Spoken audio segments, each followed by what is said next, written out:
इस पावन सत्संग का आयोजन किए हैं। मन आनंद में भर गया।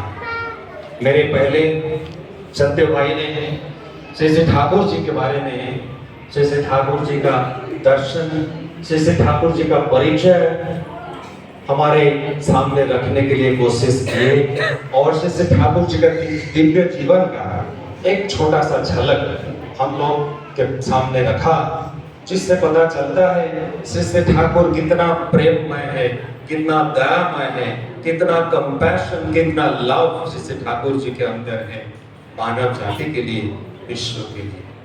श्री श्री ठाकुर जी हमारे जीवन में क्यों चाहिए, इस बात को बताने के लिए एक छोटा सा घटना आप लोगों के सामने रखना चाहूंगा। जनार्दन बंदोपाध्याय श्री श्री ठाकुर जी को जीवन में ग्रहण किए थे। जब श्री श्री ठाकुर जी के पास उन्होंने पहले बार आया, तब वो एक भारत का कम्युनिस्ट आंदोलन में उन्होंने जोग दिया था और कम्युनिस्ट लोग जो होते हैं ईश्वर से विश्वास नहीं रखते, लेकिन श्री श्री ठाकुर जी के बारे में उन्होंने सुना। श्री श्री ठाकुर जी के पास उन्होंने बात करने के लिए आए। पहले जब बात शुरू हुआ, पहले मुलाकात में उन्होंने श्री श्री ठाकुर जी से एक अजीब सा प्रश्न किया। उन्होंने कहा, ठाकुर, ये धर्म पंथ में यकीन नहीं रखता, इस काल्पनिक भगवान से मेरा क्या मतलब है? श्री श्री ठाकुर जी ने कहा, काल्पनिक भगवान? उन्होंने कहा, जो आसमान में जो इमेजिनरी गॉड रहते हैं उसको पूजा हम क्यों करें? ना हमारे बात सुनते हैं, न हमारे साथ बात करते हैं, ना हमारा हालत का कोई सुधार होने के लिए कुछ करते हैं, ना सवाल का जवाब देते हैं। इससे भगवान हमें क्यों चाहिए? श्री श्री ठाकुर जी ने कहा, जनार्दन एक बात सुनो, मान लो तुम काम के सिलसिले में एक शहर गए हो और तुम्हें कोई बताया है उस शहर में एक रेस्टोरेंट है, एक भोजनालय है, जहां पे इस शहर का क्या, इस प्रदेश का सबसे अच्छा चाय है। तुम वहां पे जा रहे हो, वहां पे जाके काम खत्म होने के बाद वहां पे जाके चाय जरूर वहां पे पीना। तुम्हारे मन में वो बात अटक गया कि वहां पे जाके मुझे चाय पीना है।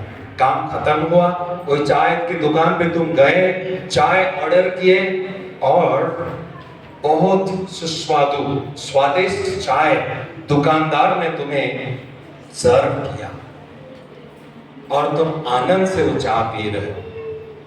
तुम्हारे ध्यान धारणा में एक बात नहीं है कि दुकानदार ने जब वो चाय के प्याला, चाय का कप को तुम्हें चाय भर के तुम्हें दिया, वो जो चाय का जो कप उसको सही तरीका से, सही ढंग से उसको साफ नहीं किया था। उससे तुम्हारे पहले और एक बीमारी आदमी वही कप से चाय पिया था, अच्छी तरह से नहीं धो के वही कप में तुम्हें चाय सर्व किया है दुकानदार। तुम बहुत ही आनंद से वो चाय पी रहे हो। तुम्हारा अंदर, तुम्हारे मन में थोड़ा सा भी विचार नहीं है कि तुम्हारे अंदर कोई बीमारी का जो वायरस जा रहे हैं। तुम आनंद किए हो, इस जो वायरस तुम्हारे शरीर के अंदर थोड़ा सा विस्तारित होके उससे 10 साल बाद तुम्हें ऐसे बीमारी बना चुका है, तुम आज शय्याशायी हो, आसमान के ओर देखते हुए तुम कह रहे हो, भगवान मेरा हालत ऐसा क्यों तुमने किया?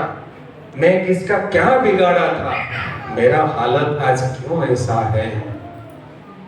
जनार्दन, तुम्हारे इस हालत के लिए ये आसमान का भगवान का दायी है?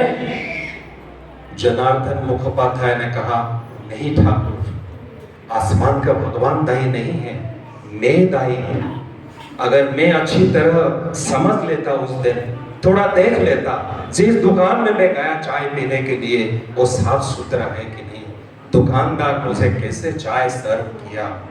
जैसे ठाकुर जी कहते हैं, हमारे हालत के लिए हम आसमान का जो भगवान है उनको ब्लेम करते हैं, कहते हैं मेरा हालत ऐसा है, लेकिन क्यों आसमान का भगवान मुझे क्यों कुछ नहीं कर रहे हैं? जनार्दन देखो, इस जो एटमॉस्फेयर है उसमें हाइड्रोजन और ऑक्सीजन भरा है, लेकिन पानी तो बन नहीं रहा है। हाइड्रोजन और ऑक्सीजन बनने के लिए उसको लेबोरेटरी में सही परिमाण से, सही क्वांटिटी, सही टेम्परेचर के साथ अगर उसको मिलाते हैं, पानी मिलता है। श्री ठाकुर जी कहते हैं जिंदगी ऐसा है। जिंदगी में सब कुछ तो है, लेकिन शांति नहीं मिलता है, आनंद नहीं मिलता है, फुलफिलमेंट नहीं मिलता है। क्योंकि जिस विधि से, जिस पद्धति से, जो करने से शांति मिलता है, आनंद मिलता है, वही पद्धति से हम नहीं करोगे तो नहीं मिलेगा। इस पद्धति, इस नियम का जो नियामक है, जो प्रणेता है, उनको कहते हैं, वो प्रणय नियम को कहते हैं विधि, और विधि का जो प्रणेता है वो है विधाता। वही आसमान का भगवान जिसको कहते हैं वही है विधाता। वो चाहते हैं हर किसी का मंगल, लेकिन जो उनको विधि का फॉलो करता है उसको ही मिलता है मंगल, लेकिन वो चाहते हैं हर किसी का मंगल। कोई आसमान का भगवान हर युग में मनुष्य का शरीर में आते हैं, पृथ्वी में नर विग्रह में आते हैं, क्योंकि उसके बिना मनुष्य को एक अमूर्त आसमान काल्पनिक भगवान को समझना नामुमकिन है। इसीलिए वो आते हैं गुरु के रूप। भुवन मुखोपाध्याय दाने ठाकुर जी से प्रश्न कर रहे हैं, ईश्वर दयामय है, क्यों हर किसी को अपने दया के बंधन में नहीं बांध के रखते हैं? मनुष्य क्यों दुख पाता है, क्यों ऐसा होता है? श्री ठाकुर जी ने कहा, उनका दया से तो सब कुछ हो रहा है। तुम चल रहे हो, घूम रहे हो, फिर रहे हो, नौकरी कर रहे हो, ऐसा ऐसा अपने आप हो रहा है, उनका दया से तो हो रहा है। तुम अपने खाम ख्याल के हिसाब से जो कुछ कर रहे हो वो भी उनका दया से हो रहा है, लेकिन तुम समझ नहीं पा रहे। तुम तब उपलब्धि कर पाओगे उनका दया को जब उनको स्वीकार करोगे, जब उनको वरण करोगे, जब उनको जीवन में एक्सेप्ट करोगे, तब होगा, तब तक नहीं होगा। खिड़की जब तक बंद रखोगे उनका दया की आवाज तुम्हें नहीं मिलेगा। खिड़की को खोल देना होगा, उनके पास समर्पण करना होगा खुद को, तब उनका दया मिलेगा। श्री ठाकुर जी कहते हैं, उनका जो अमूर्त रूप मनुष्य समझ नहीं पाता है, इसलिए मनुष्य शरीर में उनको मनुष्य का गुरु के रूप में, टीचर के रूप में, जीवंत आदर्श के रूप में उनको आना होता है। तब उनको मनुष्य समझ पाता है, जब उनको जीवन में ग्रहण करता है। जैसे ठाकुर जी से केष्टदा ने प्रश्न किया, जीवन में ग्रहण करने से होता है क्या? ठाकुर जी ने कहा, 3 चीजें होती हैं जीवन में। मिलता है नियंत्रण, सामंजस्य, समाधान। नियंत्रण मतलब तुम्हारे जीवन के ऊपर आता है तुम्हारा कंट्रोल, नियंत्रण। और उसका मतलब हम सोचते हैं हमारे जीवन में कुछ भी कंट्रोल में नहीं, ना मेरा बेटा मेरा कंट्रोल में है, ना मेरा परिवार, ना मेरा पत्नी, ना मेरा पड़ोसी, ना मेरा ऑफिस में मेरा सहकर्मी, कोई मेरा कंट्रोल में नहीं है, ना मेरा बिजनेस मेरा कंट्रोल में है, ना मेरा नौकरी। ठाकुर जी कहते हैं, जब उनको पकड़ते हो नियंत्रण आता है, क्योंकि तुम्हारा जीवन नियंत्रित होता है। तुम जब खुद नियंत्रित होते हो, परिवेश के ऊपर तुम पाते हो नियंत्रण। सामंजस्य, परस्पर विरोधिता के बीच सामंजस्य। तुम्हें तुम्हारे माँ कुछ बोलते हैं, पत्नी कुछ बोलते हैं, फिर सामंजस्य कैसे होगा? ठाकुर जी बोलते हैं, जीवन में उनको ग्रहण करने से परस्पर जो विरोधिता है उसमें कोहेरेंस आता है, तुम दोनों के लेके चल सकते हो। समाधान, जीवन में हर किसी समस्या का समाधान तुम्हें मिलेगा, क्योंकि उनके प्रति तुम्हारा अनुराग है। एक छोटा सा बात में बोल के बात खत्म करूंगा, सत्संग का समय सीमित है।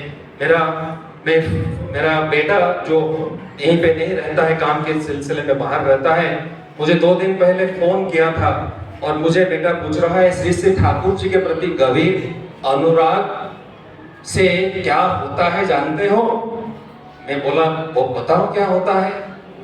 उन्होंने कहा, ठाकुर जी के प्रति जब गंभीर अनुराग होता है, तब जब तुम्हारे हाथ में कुछ भी नहीं है, सब कुछ तुम छोड़ चुके हो, तब प्रकृति तुम्हें बचा लेता है। अगर तुम ट्रेन में टिकट कर चुके हो ट्रेन में जाने के लिए, लेकिन ये ट्रेन एक्सीडेंट वाला होने वाला है, तुम्हें इतना जोर से पायखाना लगेगा, तुम पायखाना में तुम्हारा डिले हो जाएगा, ट्रेन छूट जाएगा, प्रकृति तुम्हें मदद करेगा, उनके प्रति तुम्हारा अगर अनटटरिंग एडहेरेंस होगा, डीप कंसंट्रेशन होगा, वही जो उससे जो ऊर्जा मिलेगा, जो एनर्जी मिलेगा, वो तुम्हें बचाएगा, तुम्हें रक्षा करेगा। आज जैसे ठाकुर जी हमारे बीच शरीर में नहीं है, लेकिन हमारे साथ हैं हमारे प्रधान आचार्य देव, जो निरंतर हमें सिखा रहे, बता रहे हैं श्री श्री ठाकुर जी को जीवन में लेके कैसे चलना है,